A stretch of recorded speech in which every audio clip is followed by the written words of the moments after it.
Innerlijke genezing. Hoe kan dit verkry word?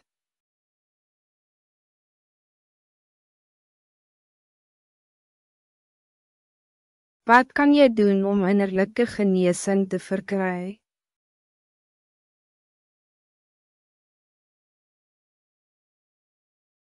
Verstaan en lees oor Godse zorg en liefde voor jou. Dit is niet nodig voor jou om soos die siek man bij die bad van Bethesda te sê, ek het niemand nie, Johannes 5 vers 7. God ken, verstaan en het jou lief net soos jy is en lyk. Aangezien hy dit onvoorwaardelijk doen, kan en sal hy na jou omsien. Hy gee net soveel om, vir een verlore skaap, as vir die 99 wat nooit afgedwaal het nie. Hy is net soos die goeie herder, wat bereid is om daar die skaap op die berge te gaan soek. Hy sal nie sommer so van hom vergeet nie, met die wete dat hij nog 99% van sy skape het wat veilig is, Mattheus 18 verse 12 en 13. Herinner jouself hieraan, deur dit meer gereeld te sê, dankie, Heere, dat U my lief het. Jy hoef dus nie gedierig een masker te dra om mensen van jou te laat hou, jou lief te hê of beter van jou te laat dink nie.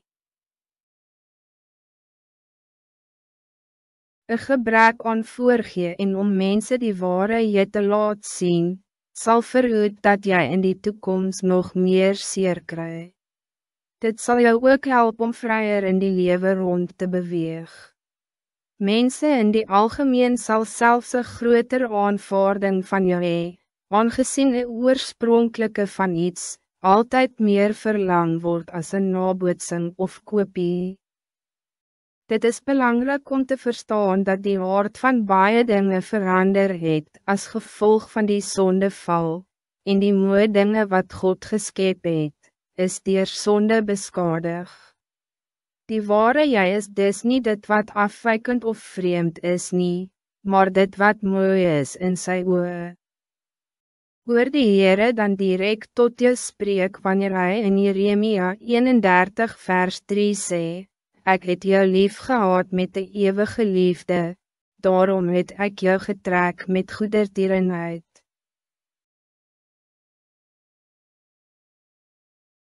Maak een lijst van die dingen waarin je goed is, dit kan motorherstelwerk, naaldwerk, brei, kook, tekenprinte, sang, skilder, poësie, sport, skryf, houtwerk of rekenaaropknapping insluit.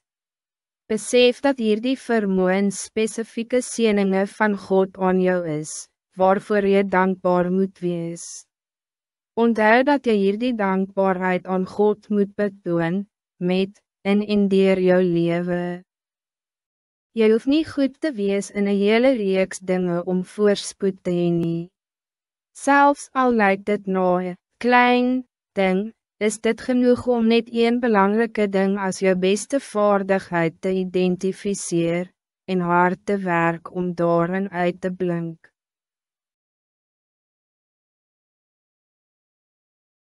Jy hoef dus nie minderwaardig te voel oor die dingen wat jy kort kom nie, soos die man met die 1 talent in Mattheus 25 verse 24 en 25.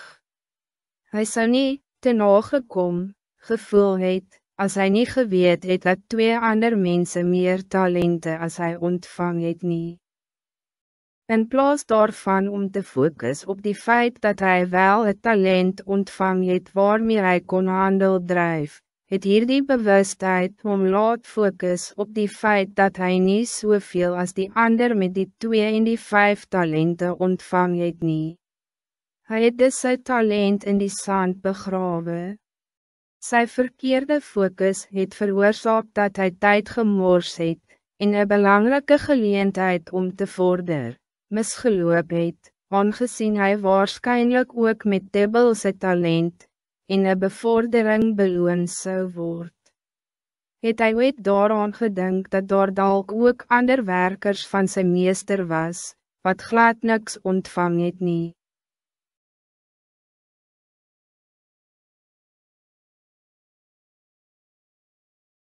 Een persoon wat niet verantwoordelijk kan wees nie, kan nie verantwoordelijkheid gegee word nie.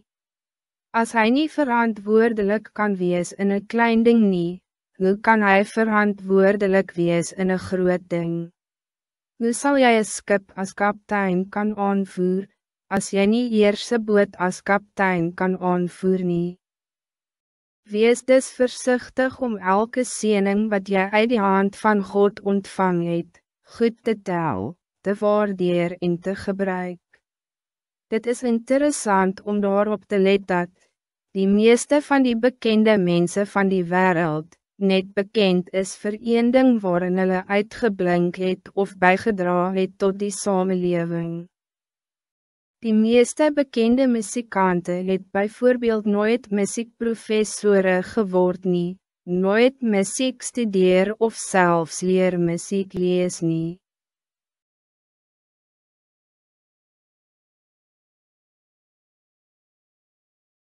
Voor sommige bekende mensen was dit net een eenmalige ding wat nooit herhaal zou worden nie, en alles wat dit vooraf gegaan of gevolg het, was bloot of zou bloot als middelmatig beskou word. Dit is dalk net een muziekstuk wat die persoon geskryf het, net een liedjie wat hij gesing het, een boek wat hij geskryf het, een foto wat hij geneem het, een ding wat hij uitgevind het, een chirurgische operatie wat hij gedoen het, een pak kleren wat hij ontwerp het, een soort materiaal wat hij ontwikkel het, een wedloop wat hij gewen het, een video wat hij gemaakt het, of een prent wat hij geskilder het. Hij kon niet eens beskryf word as een wonderkind of genie van een of ander aard nie. As gevolg van die groot waarde wat hierdie mense reg aan daardie een ding wat hulle geweet het of gevoel het dat hulle goed in is, of selfs ander ook, sal hul name vir altyd in geskiedenisboeke en ander media verskyn.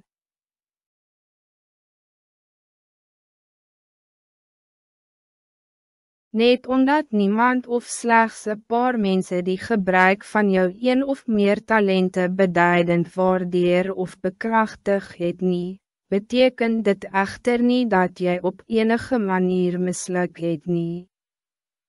Dit kan bloot beteken dat die rechte persoon niet daarvan bewus gemaakt is nie, dat die persoon wat dit nodig het of begeer, niet binnen die bereik daarvan was nie, of dat die context waarin dit gebruik is, niet voldoende was om dit te waardeer nie. Die belangrijkste ding is dat jy het talent na die beste van jou vermoë gebruik, en dat die Heere, jou hemelse meester, daarmee tevrede is.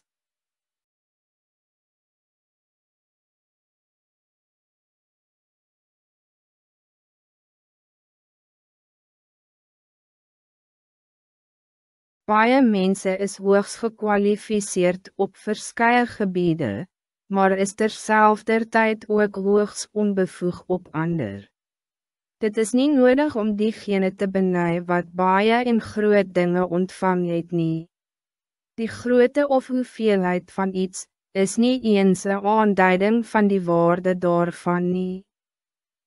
As jy nie die dinge ontvang het wat jy beny by ander nie, wat is dit wat jy van God ontvang het, en hoe gebruik jy daar die dinge?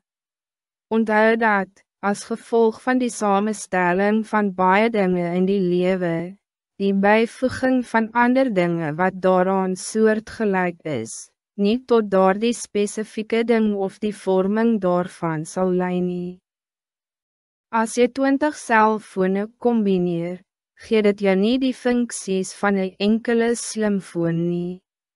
4 tantes vorm nie een ma nie, 2 ooms vorm nie een oupa nie, selfs 100 schoolleerlinge is nie gelijkstaande aan een onderwijzer nie.